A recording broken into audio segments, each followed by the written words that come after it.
আজকে আমরা নামাজ ছেড়ে দেওয়ার কারণে আরশের মালিক আমাদের উপর এমন নারাজ হয়েছে। আজকে আমরা নামাজ ছেড়ে দেওয়ার কারণে আরশের মালিক আমাদের উপরে এমন রাগান্বিত হয়েছে, এমন গোসা করেছে। আরশের মালিক রাগান্বিত হইয়া মসজিদগুলো বন্ধ করে দিছে। চাইলেই মুসলমান মসজিদে যাই আল্লাহকে সেজদা দিতে পারবে না। সৌদি আরবের মসজিদগুলোতে তালা, কাতারের মসজিদগুলোতে তালা, কুয়েতের মসজিদগুলোতে তালা। আল্লাহ বলে তোদেরকে মসজিদে ডাকি, তোরা আসস না। আল্লাহ আমাদের উপর রাগ করছে, আরশের মালিক রাগ করছে। আরশের মালিক বলে তোদেরকে ডাকি, তোদেরকে মসজিদে পাই না।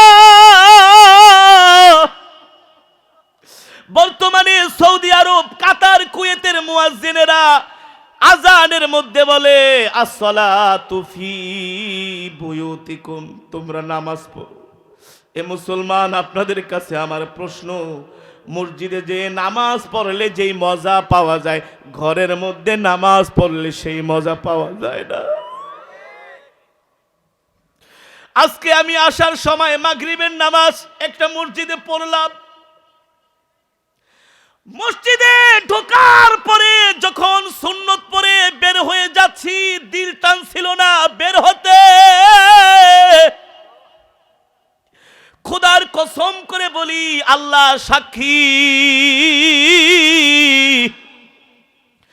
মসজিদ থেকে যখন বের হইতে চাইলাম, বের হতে মন চাইল না।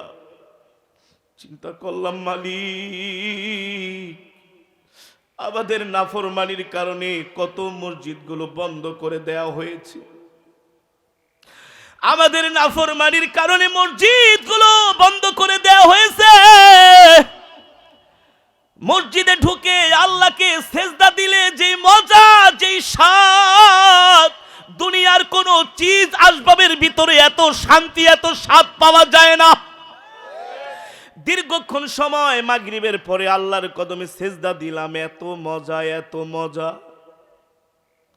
মাহফিলে যদি না আসতাম, 1 ঘন্টা 2 ঘন্টা সেজদা দিল, এই মজা শেষ হতো না। আজকে মসজিদগুলোতে তালা লাগানো হয়েছে আমাদের নাফরমানির কারণে। আল্লাহ কয় মসজিদে তোরা আসস না, যা, তোদের আসার দরকার নাই। বাইতুল্লাহ তোয়াফ বন্ধ করা হয়েছিল।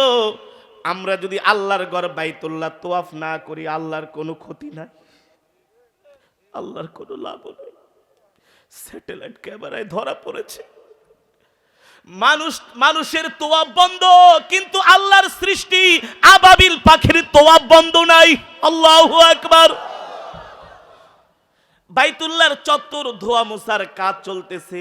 একদিন শুধু বাইতুল্লাহর চতুর্দিকে তাওয়াফ বন্ধ ছিল, দোতলায় তাওয়াফ চালু ছিল।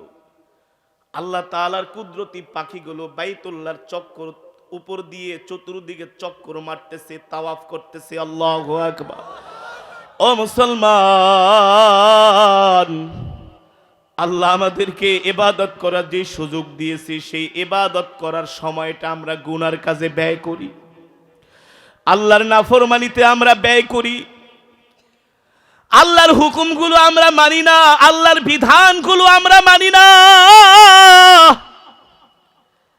আরশের মালিক বলে, ইয়া আইয়ুহাল ইনসানু মা গররাকা বিরাব্বিকাল কারীম।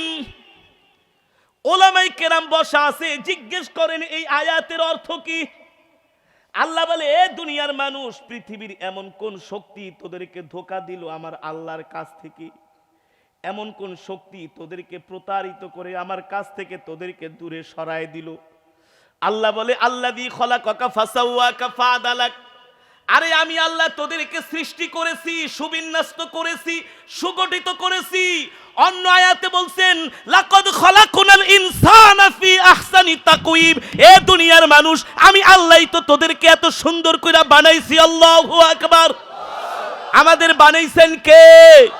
জোরে বলেন কে?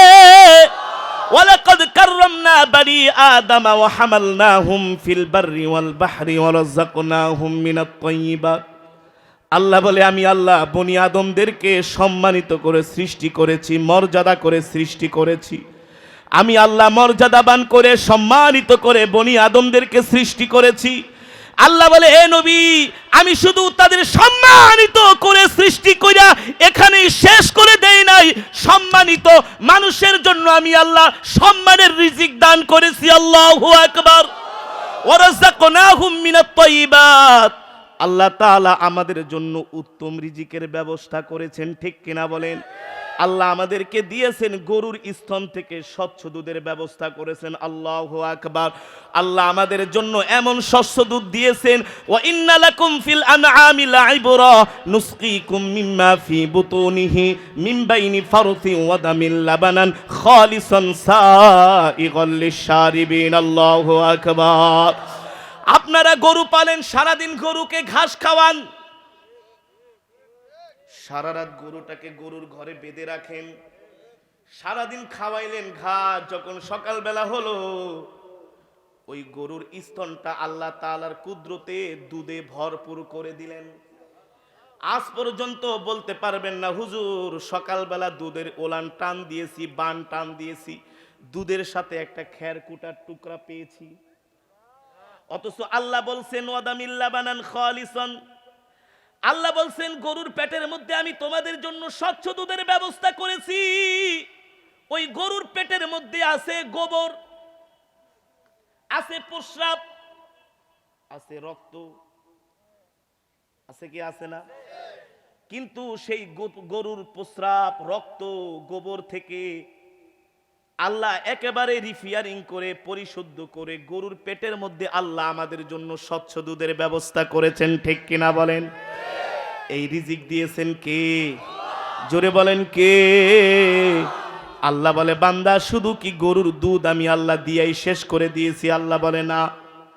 ওয়াহুয়াল্লাযী সাখখারাল বাহরা লিতাকুলু মিনহা লাহমান তারিয়া, আল্লাহ বলে, এ বান্দা, আমি আল্লাহ তোদের জন্য অনেক বড় বড় নদী কাটিয়ে দিয়েছি, সমুদ্র কাটিয়ে দিয়েছি, হাওর বাওর কাটিয়ে দিয়েছি। এই নদীর মধ্যে, এই সমুদ্রের মধ্যে, এই হাওরের মধ্যে আমি আল্লাহ তোদের জন্য বিভিন্ন প্রজাতির মাছের ব্যবস্থা করেছি। আল্লাহু আকবার। লাহমান তারিয়া, আমি আল্লাহ তোদের জন্য তাজা তাজা গোশতের ব্যবস্থা করেছি। আপনাদের কাছে আমার প্রশ্ন, সিলেটে অনেক হাওর আছে, হাওর বর্ষাকাল হলে পানিতে ভরপুর হয়ে যায়। এই হাওরের মধ্যে বিভিন্ন প্রজাতির মাছ পাওয়া যায়। সিলেট শহরের মাঝখান দিয়ে একটা নদী বয়ে গিয়েছে, এই নদীর নাম কি? এই নদীটা কাটিয়েছেন কে? বঙ্গবন্ধু শেখ মুজিবুর রহমান, জিয়াউর রহমান, এরশাদ চাচা। 14 গোষ্ঠীরও ক্ষমতা নাই, 14 গোষ্ঠীরও ক্ষমতা নাই। এমন একটা নদী যদি আল্লাহ দুনিয়ার কোন রাজা বাদশাকে টেন্ডার দিত কাটার জন্য, সব দুর্নীতি করে শেষ করে ফেলাইতো। এমনিই তো রডের বদলে দেয় বাঁশ, আইকালা বাঁশ। একটা কলা গাছের দাম 6 লাখ,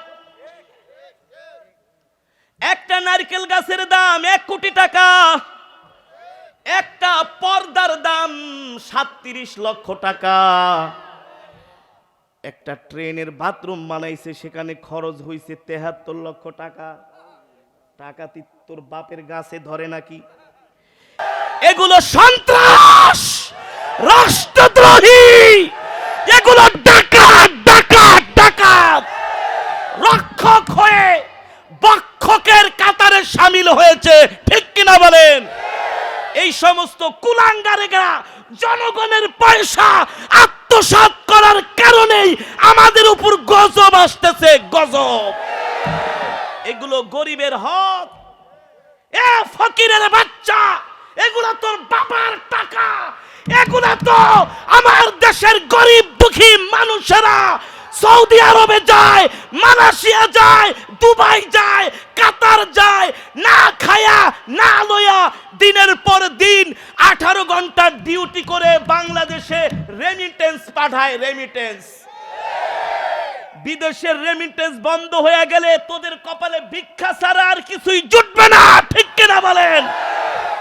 সেই প্রবাসীদের সাথেও ভালো আচরণটুকু করতে পারো না। মূর্খের জাত মূর্খ, চোরের জাত চোর।